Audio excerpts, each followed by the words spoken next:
Hi guys! Welcome back to our channel. So, andito na tayo ngayon sa Maven at Capital Commons in Pasig. So, yun, papakita na natin yung finished product nung pinagpo-post ko like last year and this year. Na ito na, mati-turn over na natin. So, to start with, this is the kitchen. So, ang kitchen, papakita ko lang sa inyo. Ito yung turnover ng Maven. Yun, ito yung kitchen nila. So, wala tayong binago dito since bagay naman siya sa theme nung lugar or nung plants dito. So, hindi na natin pinalitan. And plus, very modern na yung itsura ng kanilang mga cabinets. So, ang dinagdag lang natin ay yung backsplash. And then, yung range hood and this one, yung cooktop, yun, pinakat natin yung granite nila para merong built-in cooktop. And then, yun, itong kitchen basket. So, kung makikita nyo, walang shelf yung loob ng kitchen basket. And then, yun, ito yung kitchen.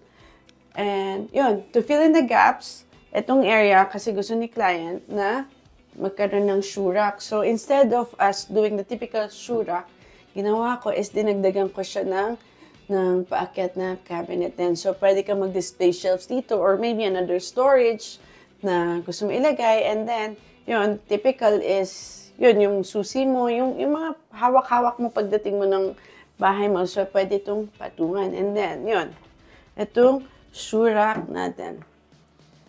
Yan, maluwag yung kanyang space. So, this one, nilagay ko na lahat dito kasi nga, to fill the space and the gap para, yun, mukhang nakafit talaga yung ating cabinet. And then yun, in-spacing na natin dito for ito yung mga intercom and then the switch. So, yan. And ito din pala yung dinagdag natin sa kitchen, no? So, naglagay tayo ng divider kasi nga magkakadikit yung space. So, kailangan magkaroon ng divider. Kung makikita niyo, naglagay tayong bago dito ng salamin. Kasi bakit? Dahil pag umaga dito, madilim ang area ng kitchen. So, yan. Kaya for at least, meron tayong kahit nilagay natin divider, meron pa rin papasok na ilaw dito. And then this space is a studio unit. So we put everything in here on this square area. So let's start with our entertainment. So ito yung entertainment area natin. So since, yun nga, which is very typical in a condo, maliit ang space. So, lahat ng pwede natin ilagay or very useful and very functional is nilagay na natin. So, ang ginawa natin is yung typical natin na isang mahabang table works as entertainment console. May mga drawer storage tayo, overhead cabinet, and then, yun, work table, dining table. Pero what makes this a little unique dun sa mga ginawa natin before is, meron akong dinesign dito na bago na extendable table. So, kung makikita nyo, na-extend siya. So, this is really custom-made, no? So, inaral natin paano siya buuin and paano siya magagawa. So, hindi nyo mabibili ito sa labas. And then, bakit natin ginawang extendable? Kasi, lalo na ngayon, uso ang work from home or study sa bahay. Ano ang tawag doon? Homeschooling or whatever. Yun. Kaya naglagay tayo, just in case na yung gumagamit, hindi naman sila masyadong cramped dito sa area. So, meron pa rin excess area para kung halimbawa, yung isang kasama niya ay gusto kumain, and then yung isa gustong magtrabaho, dalawa laptop, dalawa ang screen, or who knows. So, yan. Maganda yung space natin. So, that's the idea. And since, yun nga, we always try to maximize the space, kaya talagang nilagay natin to. Kasi, meron pang space dito. Yun. And then, we put this full body mirror to make the place look bigger. Talaga ang mirror nakakadagdag sa appeal or nagpapalaki ng space. And then, what we have here is yun, nagkaroon tayo ng painting in this new overhead cabinet. Kung makikita nyo, ang overhead cabinet natin, bagong design is naka-combination siya ng ng glass, and then this plain door, and then another glass. And ang bagong feature, as promised, yung mga bagong materials na na-discover natin is naglalagay tayo ng mga LED light na naka-touchscreen. So, yan. Ganyan yung ginamit natin din sa Avida Alabang. So, kung makikita nyo, yan. And then, meron din tayo dun sa taas na cove light. So, more light. Kasi bakit tayo mag-more light? Kung makikita nyo, isa lang ang since maliit nga siya, di ba? So, isa lang yung ceiling light niya, pinanggagalingan ng ilaw. So, kaya nagdagdag tayo sa mga cabinets. And then, kung makikita nyo, ito rin ang dinagdag natin. Ang turnover ni Maven is itong cabinet. Kung makikita nyo, naka-two-tone yung itsura na talagang bumagay yung cabinet natin sa taas. So, yan, ano yan talaga, open lang yan. So, fill in natin yan para magmukhang saradong-sarado yung space. And then here, our sofa area, which is, yun, naglaki tayo ng malaking mirror. Kung makikita nyo, parang ang luwag-luwag tingnan kasi nga nagto-through and through yung look, no? And then naglagay tayo ng mga pin lights, saka ng cove light para, yan, para hindi malungkot tignan yung space. Saka, siyempre, pag madilim, mas lumiliit yung space. So, yan, kung makikita nyo, pwede kayong mag-mix and match ulit ng mood nyo kung anong gusto nyo for the lighting. So, yan, mamaya let's play with the lighting na papakita ko rin after. And then, yun. So, kung makikita nyo, ito nga ulit yung entertainment table natin. So, yan, may mga secret features dito, no? So, other than, yun nga, may mga bago tayong designs, pero na namang tayong mga bagong style. Since, yun nga, binagay natin doon sa kitchen cabinet na very modern na yung itsura na no-handle look. Although, matagal na naman natin ginagawa yun. Pero, yun, sinabay ko na rin yung design ng cabinets natin. So, kung dati, puro push lock ang cabinet natin, this time, gumawa na rin tayo ng push lock the drawer. Push lock drawer ba tawag? Push drawer. Anyway, so yan, no-handle look talaga yung nilagay natin dito. And then, kung makikita nyo, naglagay tayo, syempre, yung fluted panel natin na very aesthetic talaga, nakakadagdag sa design.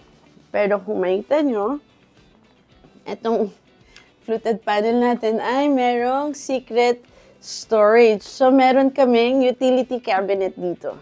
So, that's the idea na dito ko ilalagay yung mga walis tsaka yung mop ng unit na to. Or, basta yung may sinasabit or mahaba. So, yan, dito mo ilalagay yung mga utilities. So, makita mo, no? Akala mo wall lang siya, no? Pero, yun, nag-fill in lang tayo sa gaps. Kasi nga, di ba, maliit nga itong space. So, we fill in kung anong pwede nating i-fill in na hindi siya mukhang nilagay. Alam mo yun, yung hindi halatang nilagay. So, yan, I found this place. I mean, nakita ko tong wall na to na talagang may space pa. Kaya, yun, dito ang utility cabinet and secret cabinet. And then next is, ito pala. Kumita nyo, naglagay din tayo ng blackout curtain. So, yan, pinakostom din natin to. So, bago yung mga curtains natin, no, talagang literal na naka-blackout yan. Makapal. So, zero light. And then, yun, pinalagyan natin ng cover yung railing para very, very social yung itsura. And then, yan. So, makita nyo, yan, pwede mo siyang ipitin dyan. And, itong ating side table. So, ang side table natin, ang feature, meron din siyang LED display area, display shelves dito na naka-glass. So, this is your side table dahil nga maliit, diba? So, lalagay na natin lahat ng pwedeng i-combination or very functional, ganyan. So, side table na mag-work as display area. So, pagpasok mo pala ng unit, yan, pwede ka magkaroon ng display area dito. At ang nagpaganda pa is, other than na may light, is naka-glass yung cabinet. So, ano kaya maganda ilagay dito, no? Comment nyo sa akin. And then, yun. So, yan, akala nyo, wala na dito. May drawer to. So, kahit very tiny na lang siya. So, yun yung advantage nyo pag nagpapa-custom kayo, no? And make sure yung magko-custom sa inyo is yun nga, marunong din naman gumawa para at least magawa yan. May layered shelves pa yun kung makikita nyo sa ilalim. See? So, designer pa rin siya. Hindi siya basta box lang na nilagay natin. So, I made sure na yun, kung maglalagay tayo ng table na ganyan, I made sure na meron pa rin function and everything. Marami ka pa rin pwedeng ilagay dito. So, hindi lang siya box. So, yun. And then itong ating headboard. So, ito yung ginawa natin kama. I think this is full double ata ito. 54 by 75 inches na gumawa tayo ng headboard. So, kung ang ginawa nating bagong design ng headboard is from, yung, I call it floor to ceiling pero yan, bed to ceiling talaga na full wall headboard ang dinesign natin. So, this is custom also. Kaya natin ginawa. Kasi bakit? I want everything to pull up para dahil masikip yung space dito, pataas lahat ng gamit natin. So, pinuno natin talaga lahat. Yung walls, yung sa ceiling niya. So, pataas ang magiging design. Kaya hindi siya nagmumukhang masikip. So, yun yung naging style natin. Sana may natututunan kayo dun sa mga idea. So, kung makikita nyo, ang spacing nitong itong width, hindi ko lang maalala kung ilan, hindi ko ma-memorize. So, kung makikita nyo, yung bed nito, then a little walkway, and then this table. So, yan lang yung width nitong area. So, kung wala to, I don't know if you can imagine. Kasi nung pumunta kami dito initially, parang sabi namin, mas malaki pa yung in comparison dun sa iba. Hindi ko alam. Kung maybe dahil sa cut nung unit, but the truth is, it looks small. So, ewan ko kung na-appreciate nyo na nagmukha siyang maluwag. Kasi nga, yun, tinaas natin yung mga design na maraming nangyayari sa wall. And then, yun, nilagyan din natin itong ceiling fan. So, yan. Pag walang aircon, walang ceiling fan ang katapat. So, yun nga, kanina sabi ko, isi-share ko sa inyo yung play natin with lights, no? So, kung i-off natin, saan ba yung wait, magbawas na yung ilaw. So, yan. Very cozy. Nasaan yung ilaw nito? Ayan, main light. So, yan. Look, it's very cozy pa din yung lighting natin, no? So, meron tayong dim light lang dyan. Yan. Kung kahit patayin natin yan. So, yan. Meron tayo sa entertainment if you want entertainment only. So, yan. Mag-iilaw ka.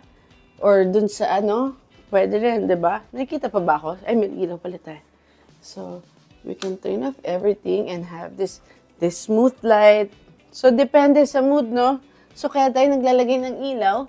Kasi nga, you call those mga mood light yan eh. So, depende sa mood mo, ganyan, light lang. So, ewan ko kung nakita na ng owner to, nagsilip na rin naman sila. So, yan, this is how we do our works. So, kasama yung mood light. Yan, hindi lang basta lagay lang tayo ng ilaw. So, there you have it. And then, may isa pa tayong space sa CR. So, yan. Ito yung sa CR natin. Swerte ng mga may-ari ng Maven kasi maganda yung turnover, So, yun, yung mga may Maven at Capital Commons na unit, swerte kayo kasi maganda yung turnover sa inyo na gamit. Yun, yung sink nila, may ready-made na cabinet. And then, actually, ngayon ko lang napansin, colder pa yung yung brand ng toilet. Ngayon, ang dinagdag natin is itong medicine cabinet natin, and then meron tayong storage, tapos may light din dyan.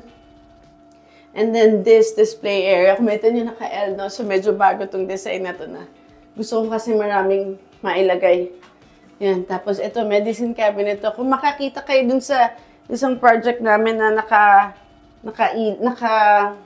may cabinet. Typically, meron talagang medicine cabinet. I mean, well, kung old school, medicine cabinet tawag. So, yan, storage cabinet sa likod. So, yan. Tapos, ito, nag-resort kami sa, sa shower curtain kasi nga, ayaw ni owner na maintain ng glass. So, maganda siyang glass, pero yun nga, depende sa gagamit. Kung hindi naman kaya i-maintain, wag yun nang i-glass. Kasi maganda naman tong ating shower curtain. Yan. So, those who have yung mga may condo sa Maven, so makita niyo na yung ano bang meron sa condo niyo. So, ito turnover din. So, yun, pinakabit natin yung, water heater. Yan, tas meron ng niche doon. Talagyan ng shampoo. So, yun, maganda rin tong turnover. So, mukha lang maliit, pero yun, marami namang pwede pang gawin. So, kontakin niyo lang kami kung gusto niyo magpagawa din sa amin. Yan. Okay, that's it for now. Thank you again for watching. I hope marami kayong natutunan ulit and may nakita na naman kayong mga bagong designs natin. So, yun. Don't forget to follow, like, subscribe, yung notification bell, ganyan. So, hanapin nyo lang LBP Arts and Interior. Hindi LB Parts, ha. LBP Arts and Interior. Yun. Sa Facebook, Instagram, and YouTube. So, you'll find us there and message lang kayo. Contact details are posted here. Thank you again to our client. This is actually our pang-second project namin to with this client. And then, hopefully, we get the third one. And, yun. Thank you to our team and to everyone na nagsusupport at nag-watch itong video. And I'll see you on our next video. Bye!